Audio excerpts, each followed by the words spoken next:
hormati, Bapak Ibu Guru yang saya hormati pula. Selamat pagi untuk kita semua. Selamat pagi untuk kita semua. Pertama-tama kita patut bersyukur kepada Tuhan untuk segala berkat-Nya, karena kita diberikan kesempatan untuk kembali berada di tempat ini, di ruangan guru di akhir pekan ini, untuk bersama belajar tentang bagaimana kita menerapkan budaya positif di sekolah. Jadi seperti yang teman-teman ketahui, bahwa hari ini kita akan sama-sama belajar tentang penerapan budaya positif di sekolah. Bagi teman-teman yang sudah membaca atau mempelajari materi yang sudah di-share di link, mungkin nanti bisa memberikan masukan atau tambahan-tambahan lain terkait materi yang belum saya cantumkan di materi praktik baik kita pada pagi hari ini. Jadi tujuan kegiatan kita pada hari ini, kita semua setelah kegiatan ini selesai, kita mampu memahami dan menerapkan beberapa konsep inti tentang penerapan budaya positif di sekolah kita. Terkait apa yang akan kita pelajari hari ini, ada beberapa hal, beberapa konsep inti tentang budaya positif.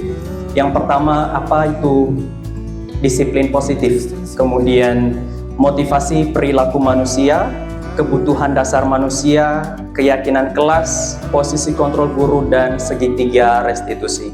Dan sebentar, bila masih cukup waktu, kita akan mencoba simulasi bagaimana membuat keyakinan kelas bersama peserta didik kita yang ada di dalam kelas, khususnya untuk Bapak Ibu Guru yang punya tugas tambahan sebagai wali kelas. Apa maksud dari keyakinan kelas ini dan apa tujuannya, nanti kita akan bahas bersama. Sebelum kita mulai, saya mengajak teman-teman untuk kita main kuis bersama dulu. Untuk kuisnya saya share linknya di grup kelas ya, WA.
Silakan.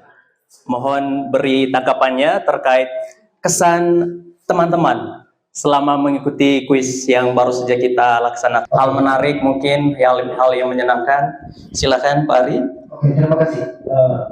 Bahkan ini saya merasa sangat bersalah. Pertama, kenapa? Inilah yang kemudian sebagai pembelajaran yang mana mengerjakan soal tanpa ada stimulus materi sebelumnya. Kenapa kemudian saya bingung yang mana konsekuensi dan memang mana hukuman? Karena teks soalnya hampir sama, yang mana dikatakan hukuman ataupun konsekuensi. Seperti contoh, kalau tidak salah tadi, guru memberikan push up 19 kali keliling lapangan. Pertanyaan, itu hukuman atau konsekuensi? Itu yang bingung. Terus yang kedua, coret-coret kertasnya teman siswa. Itu selama ini yang kita tahu adalah itu semua adalah hukuman. Ternyata konsekuensi itu ternyata seperti apa penjelasannya. Mungkin bisa sebentar ini setelah kuis ini bisa bedakan yang mana konsekuensi dan yang mana hukuman. Terima kasih. Baik, terima kasih untuk teman-teman yang sudah mempelajari apa saja yang tadi keluar saat tes itu, ya, di kuisis tadi. Terima kasih. Baik, yang pertama tentang disiplin positif, mohon tanggapan dari teman-teman. Menurut teman-teman, Bapak Ibu guru semuanya, apa itu disiplin?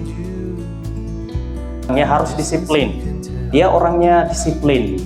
Dia orangnya tepat waktu. Kita semua harus disiplin. Ya, anak-anak harus disiplin. Disiplin itu apa sebenarnya? Ketaatan, kepatuhan, Bapak? Disiplin adalah sebuah komitmen bersama yang disepakati antara pihak guru dengan siswa. Terima kasih, luar biasa Bapak. Komitmen bersama, kesepakatan guru, siswa dengan orang tua. Terima kasih Bapak. Ada lagi? Ada lagi, Bapak Ibu guru, kata disiplin.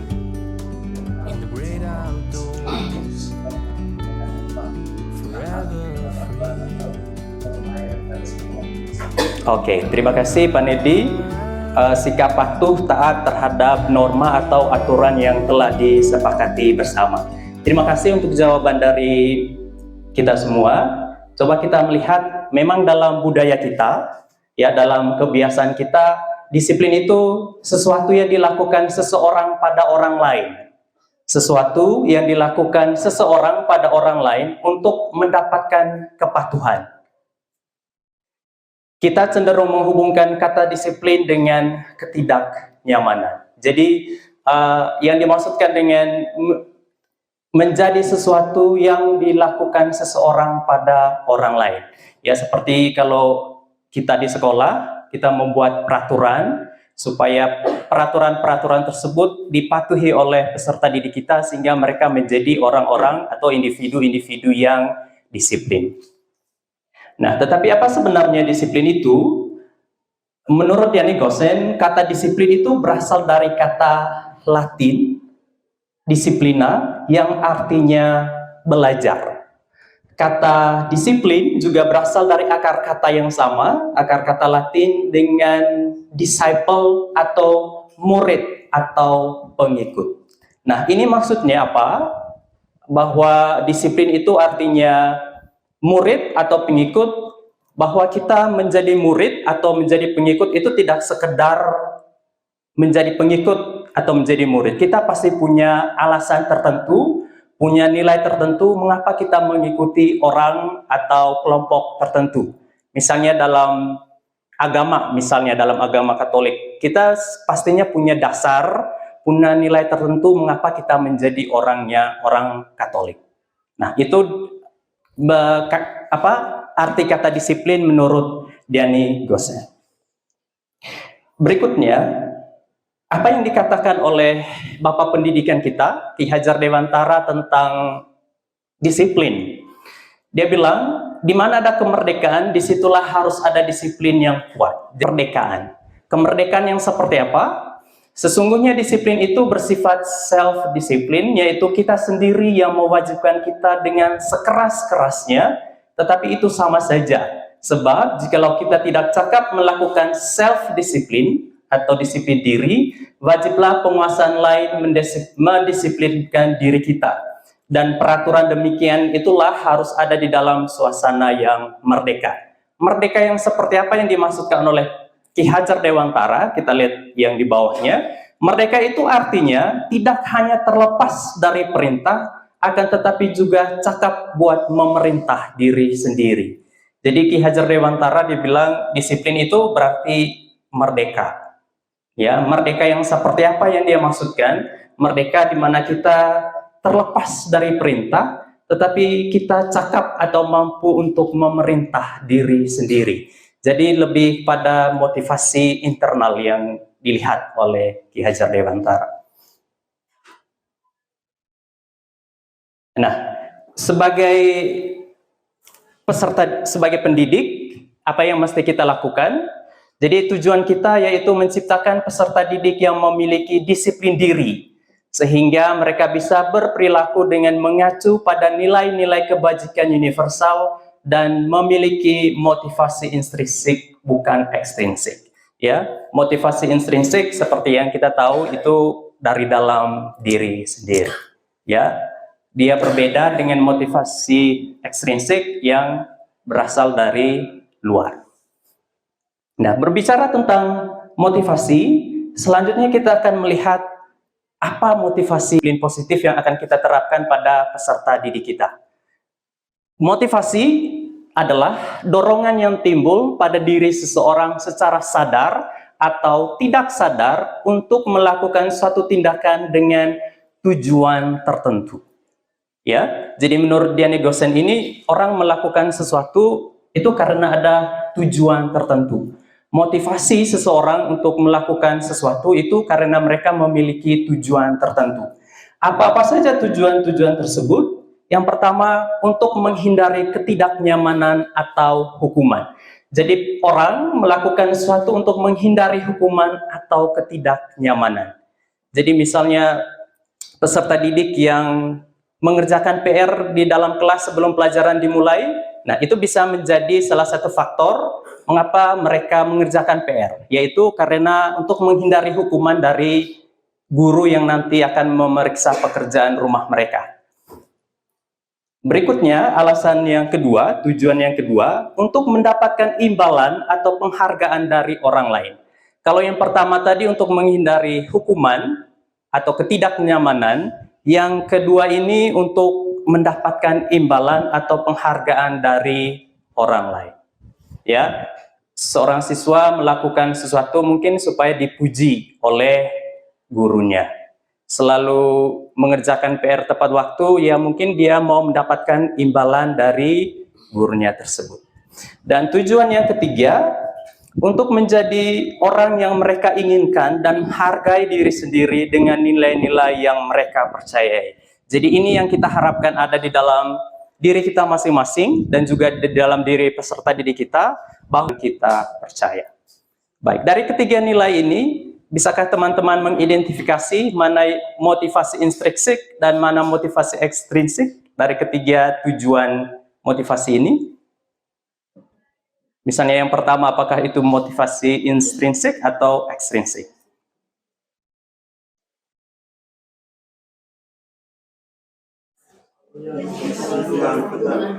Om Dion? Om Dion yang pertama?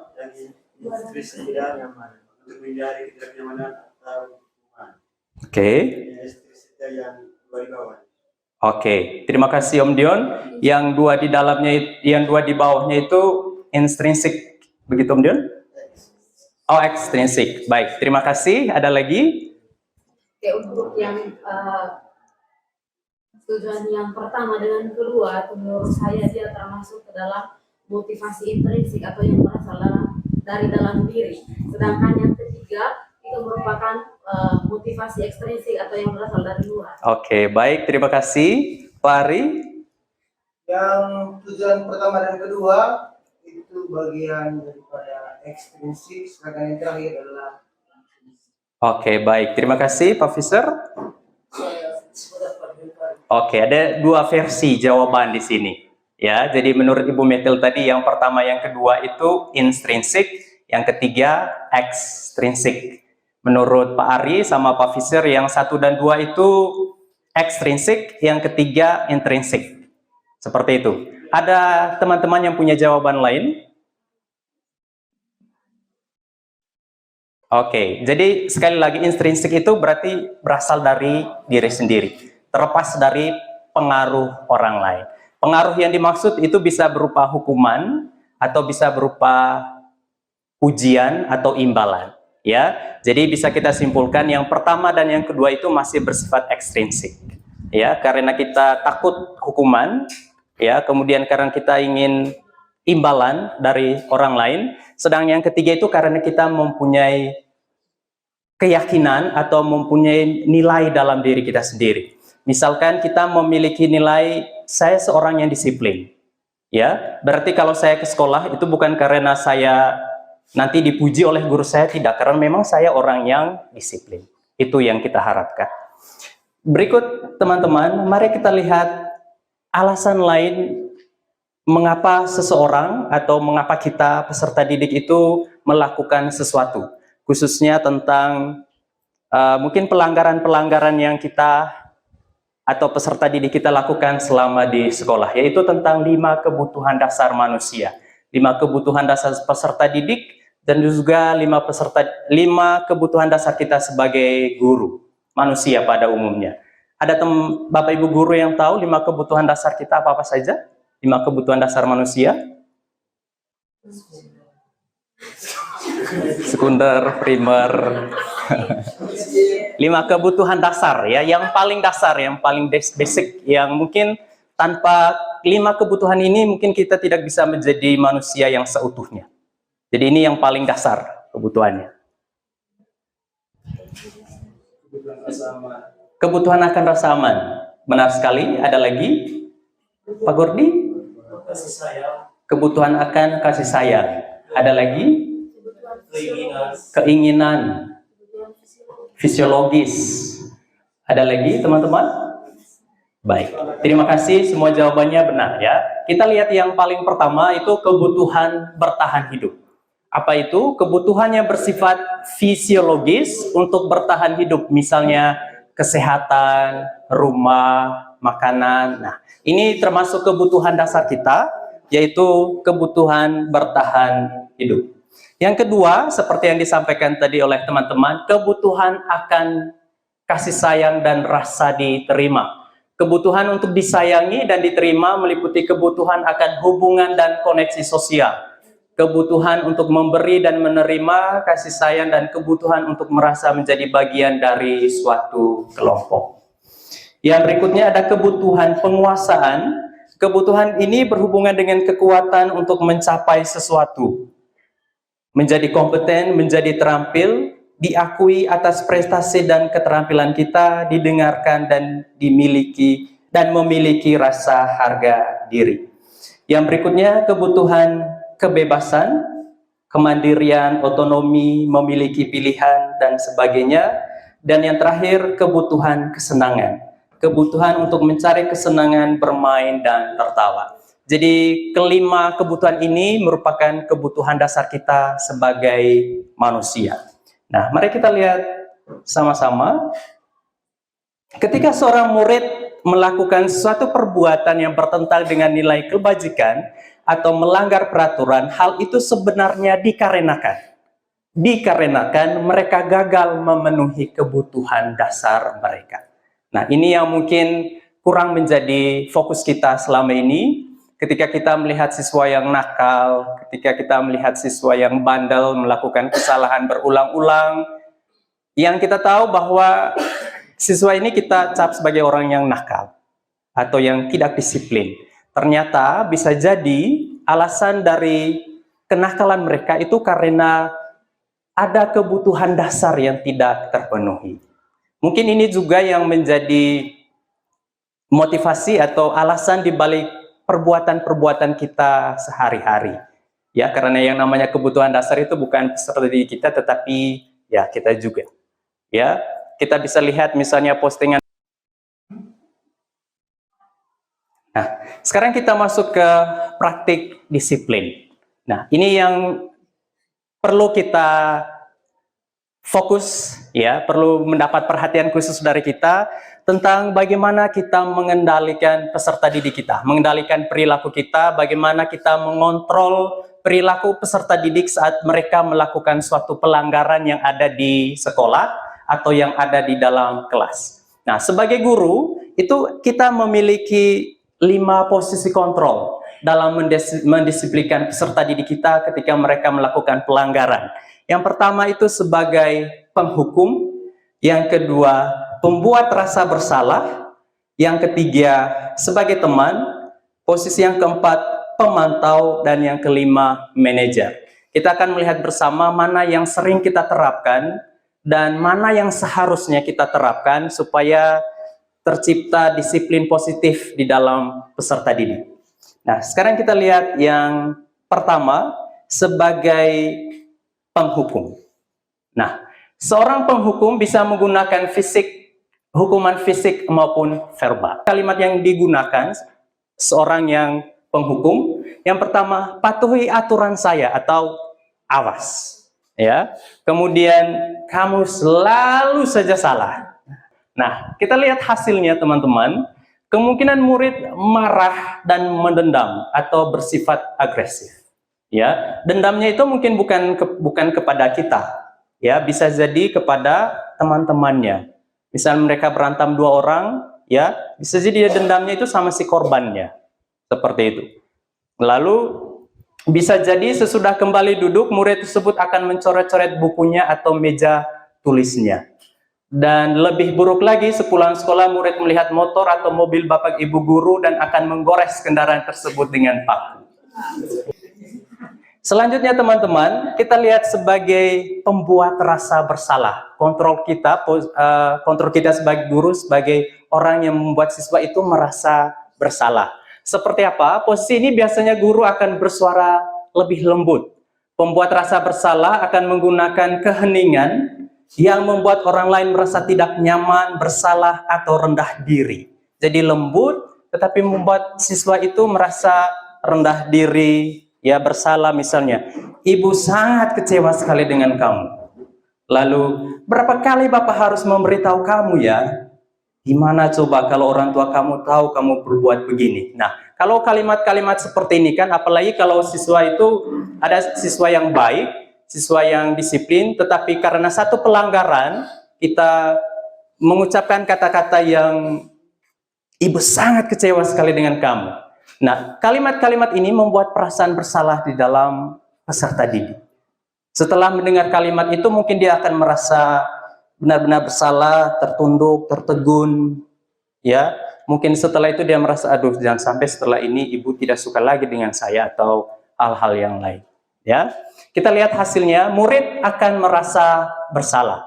Bersalah telah mengecewakan ibu atau bapak gurunya. Murid akan merasa menjadi orang yang gagal dan tidak sanggup membahagiakan orang lain. Kadangkala sikap seperti ini lebih berbahaya dari sikap penghukum karena emosi akan tertanam rapat di dalam murid menahan perasaan. Ya, seperti itu. Kita lanjut yang ketiga, itu sebagai teman. Nah, apa yang dikatakan oleh seorang guru yang berperan sebagai teman, dia bilang, ayo bantulah demi Bapak ya. Jadi dia menggunakan nada-nada sebagai teman. Kemudian, ayo ingat tidak bantuan Bapak selama ini, ya. Misalnya selama ini akrab, ya, sering bantu. Tiba-tiba siswanya ini membuat kesalahan. Aduh, kau terlalu ya. Kau tidak ingat kah siapa yang bantu kau? Nah, jadi ada perasaan, apa namanya? Itu kata-kata yang diucapkan oleh guru jika dia berperan sebagai teman. Dan yang ketiga, ya sudah kali ini tidak apa-apa. Nanti ibu bantu bereskan. Ya, walaupun kata-kata ini mungkin terdengar baik, tetapi hasilnya itu sebenarnya cukup tidak efektif pada peserta didik. Kita lihat hasilnya, murid akan merasa senang dan akrab dengan guru. Ini termasuk dampak yang positif, hanya saja di sisi negatif murid menjadi tergantung pada guru tersebut. Ya, nanti misalnya besok dia tidak datang, tenang, nanti kan saya temanin Papa Tris. Seperti itu. Posisi kontrol yang berikutnya itu sebagai pemantau. Ya, apa yang dikatakan oleh seorang guru yang berperan sebagai pemantau? Pertanyaannya, peraturannya apa? Apa yang telah kamu lakukan? Sanksi atau konsekuensinya apa? Ya, misalnya sementara les, tiba-tiba siswanya itu mengantuk tertidur. Ya tanya, Ludung, kenapa kau tertidur? Saya ngantuk, Pak. Tahu konsekuensinya apa tuh? Tahu, Pak. Lari keliling lapangan. Nah, ini sebagai pemantau. Jadi guru itu memiliki catatan-catatan atau peraturan-peraturan yang harus dilakukan siswa jika mereka melanggar peraturan tertentu. Ya, bukan hanya konsekuensi, tetapi juga penghargaan. Misalnya ada siswa yang cepat sekali masuk kelas, oke, nanti kasih bintang atau penghargaan yang lain. Ya, jadi guru itu dia memiliki catatan-catatan yang nanti bisa ditunjukkan kepada murid jika murid melakukan suatu kesalahan. Ya. Dan yang terakhir, posisi sebagai manajer. Nah, posisi manajer ini yang diharapkan dimiliki oleh kita sebagai seorang guru dalam mendisiplinkan peserta didik. Yang pertama, posisi di mana guru berbuat sesuatu bersama dengan murid, mempersilahkan murid mempertanggungjawabkan perilakunya, mendukung murid agar dapat menemukan solusi atau permasalahannya sendiri. Institusi setelah ini kita pelajari bersama, tetapi kita lihat dulu apa perbedaan antara hukuman dan konsekuensi, ya. Seperti pertanyaan dari Pak Ari tadi, ya, membersihkan coret yang ada pada meja itu, apakah itu hukuman atau konsekuensi? Nah, kita lihat yang pertama, hukuman itu sifatnya tiba-tiba, tidak diharapkan dan sangat melukai. Ya, misalnya siswa datang terlambat, misalnya langsung kita tampar, ya, atau kita secara verbal kau terlambat terus saja. Nah, itu pasti melukai. Jadi kalau ada yang coret-coret harus tanggung jawab, bersihkan, seperti itu. Atau misalnya tidak mengerjakan PR, konsekuensinya nanti diberikan tugas tambahan. Intinya bahwa yang diberikan guru itu siswa tahu, karena dibuat bersama antara siswa dan guru. Ya, dia berbeda dengan hukuman. Kalau hukuman itu tiba-tiba, murid itu tidak tahu. Ya, tiba-tiba saja ditampar, tiba-tiba saja dibentak, tiba-tiba saja guru mengeluarkan kata-kata kasar misalnya. Setelah itu juga selesai. Ya, tidak ada tindak lanjutnya seperti apa. Ya. Nah, kemudian yang ketiga, ya, ada disiplin positif, yaitu restitusi. Murid belajar bertanggung jawab untuk perilakunya, fokus pada pemecahan masalah dalam jangka waktu panjang, murid atau anak menghormati dirinya dan orang lain, peserta didik belajar memecahkan masalah, menguatkan, guru menyebut keyakinan kelas, membimbing kerangka acuan berpikir restitusi murid atau anak. Nah, contoh restitusi ini tadi yang kita lihat pada posisi guru sebagai manajer. Ya, di situ tadi bagaimana ada pemecahan masalah, nanti kalau besok pagi, siapa yang mengingatkan kamu untuk membunyikan alarm, seperti itu. Jadi ada pemecahan masalah. Jadi yang berikut yang keempat, murid atau anak belajar memecahkan masalah. Oh, nanti besok saya harus pulang sekolah, saya harus membunyikan alarm, Bu. Kalau saya terlambat, saya nanti minta bantuan Kak Emma atau ibu saya. Nah, itu kan ada pemecahan masalah. Nah, kita akan mempelajari lebih lanjut tentang apa itu restitusi. Nah, kita ke disiplin positif, yaitu tentang restitusi yang sudah kita pelajari sebelumnya. Apa sebenarnya restitusi itu? Restitusi yaitu proses menciptakan kondisi bagi murid untuk memperbaiki kesalahan mereka. Ya, kondisi bagi murid untuk memperbaiki kesalahan mereka. Kondisi seperti apa nanti kita lihat, sehingga mereka bisa kembali pada kelompok mereka dan dengan karakter yang lebih kuat. Ya, restitusi juga merupakan proses kolaboratif. Ya, jadi guru mengajak siswa untuk menanyakan, memberikan beberapa pertanyaan, bagaimana siswa nanti akan bertanggung jawab. Ya, apa yang dia lakukan untuk memperbaiki kesalahan. Kenal dengan segitiga restitusi. Apa itu segitiga restitusi? Yaitu tahapan di mana peserta didik dapat mencari solusi untuk masalahnya, dapat berpikir tentang orang seperti apa yang mereka inginkan, tahu bagaimana mereka harus memperlakukan orang, menjadi lebih memiliki tujuan, disiplin positif, dan memulihkan dirinya setelah berbuat salah. Tahapan-tahapan segitiga restitusi itu ada 3. Yang pertama, menstabilkan identitas. Yang kedua, validasi tindakan yang salah. Dan yang berikutnya itu ada menanyakan keyakinan. Kita lihat yang pertama, menstabilkan identitas. Apa yang kita lakukan atau apa yang kita tanyakan kepada murid, ya, jika mereka melakukan kesalahan. Nah, ini posisi kita sebagai manajer dan saat kita menerapkan segitiga restitusi. Ya, tahap yang pertama, menstabilkan identitas. Mengubah identitas anak dari orang yang gagal karena melakukan kesalahan menjadi orang yang sukses. Anak yang melanggar peraturan karena sedang mencari perhatian adalah anak yang sedang mengalami kegagalan. Jadi poinnya di situ, ya. Anak yang melanggar peraturan karena sedang mencari perhatian adalah anak yang sedang mengalami kegagalan. Dia mencoba untuk memenuhi kebutuhan dasarnya, namun ada benturan. Ya, kalau kita mengkritik dia, maka kita akan tetap membuatnya dalam posisi gagal. Ya, jadi sudah gagal ditambah kritik, maka dia semakin gagal. Nah, kalimat-kalimat apa yang bisa kita katakan kepada murid kita saat mereka melakukan kesalahan? Misalnya yang pertama, berbuat salah itu tidak apa-apa. Ya, itu bagian dari menstabilkan identitas. Kemudian, tidak ada manusia yang sempurna. Saya juga pernah melakukan kesalahan seperti itu. Kita bisa menyelesaikan ini dan seterusnya. Namun perlu diingat bahwa kalimat-kalimat ini bukan mendukung tindakan yang dilakukan oleh peserta didik.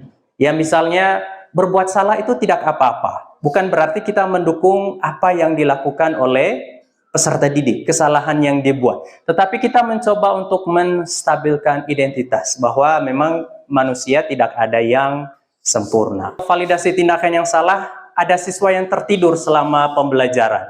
Ya, nah ketika dia tertidur, pada saat validasi tindakan yang salah kita bisa mengatakan semua orang juga pasti akan tertidur kalau kelas itu membosankan.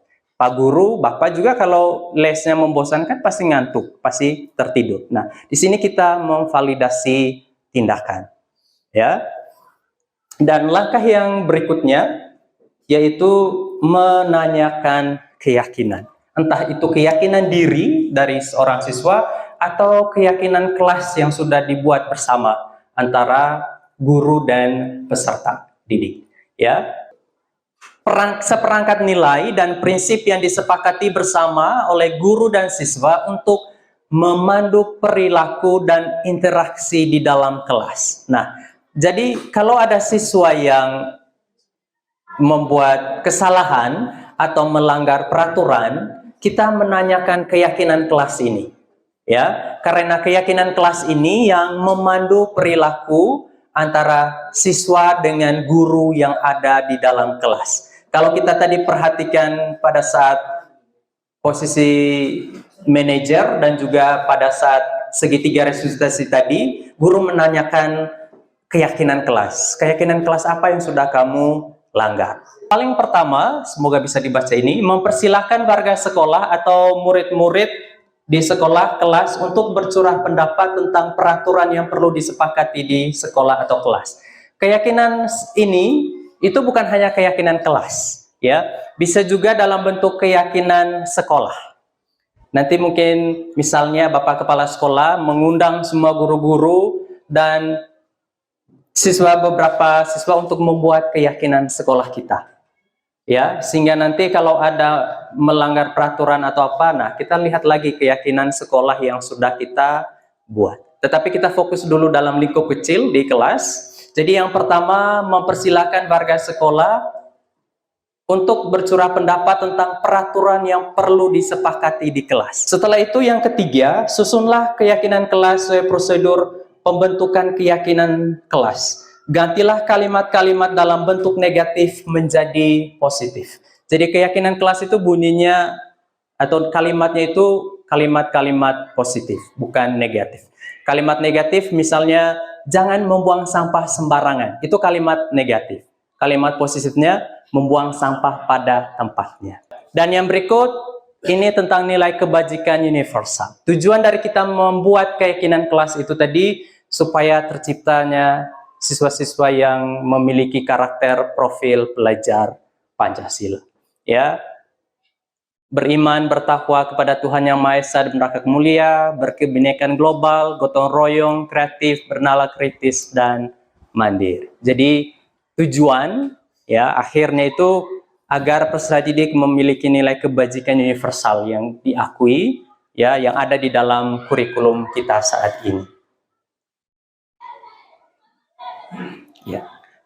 Untuk sebagai kesimpulannya, teman-teman, bahwa budaya positif itu merupakan nilai atau keyakinan dari kebiasaan-kebiasaan di sekolah yang berpihak pada peserta didik, sehingga peserta didik menjadi pribadi yang bijaksana dan bertanggung jawab. Ya, keyakinan dari kebiasaan-kebiasaan di sekolah yang berpihak pada peserta didik. Ya, jadi berpihak pada peserta didik, bukan pada guru.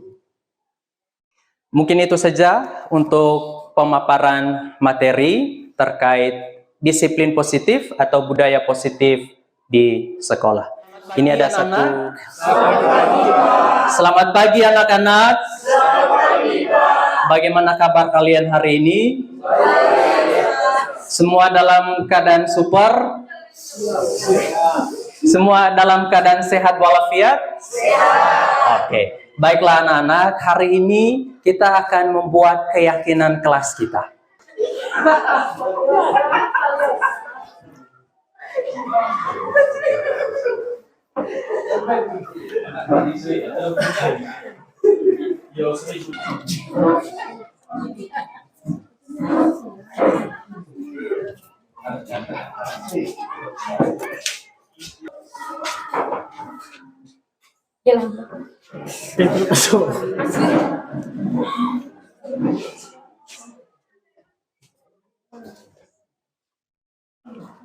Baik, sudah selesai semua anak-anak? Sudah selesai? Ya, jangan terlambat masuk kelas ketika jam KBN sudah mulai. Kira-kira kalau kita mengubah kalimat ini ke kalimat positif bagaimana? Jangan terlambat masuk kelas. Masuk kelas tepat waktu. Ini masuk dinilai apa anak-anak? Dinilai ke disiplinan ya. Disiplin ya. Disiplin. Bapak taruh di sini. Oke, baik. Tepuk tangan dulu untuk kalian semua. Luar biasa. Jadi di sini kita sudah punya nilai atau punya keyakinan kelas. Yang pertama, bertanggung jawab. Yang kedua apa? Menghargai orang lain. Yang ketiga, berikutnya, dan yang terakhir ada baik. Nah, sekarang kita akan tulis di sini. Ini adalah keyakinan kelas 8B. Ya. Nah, sekarang kita lihat yang paling banyak ini. Yang paling banyak dari nilai keyakinan kelas ini yang apa yang paling pertama? Oke. Menghargai. Oke, menghargai orang lain. Nah, Bapak ingin agar kita semua membacakan keyakinan kelas yang sudah kalian susun bersama. Ya, dalam hitungan yang ketiga. 1, 2, 3. Satu menghargai orang lain. Oke, kita mulai dari yang paling atas dulu ya. Keyakinan kelas 8B. 1, kuat. 1, 2, 3, go. Keyakinan kelas 8B. 1. Menghargai orang lain. Menghargai kelas 8B mesti menghargai sesama. Di sini, kami kelas 8B meyakini bahwa penting untuk disiplin dalam berperilaku. Silakan.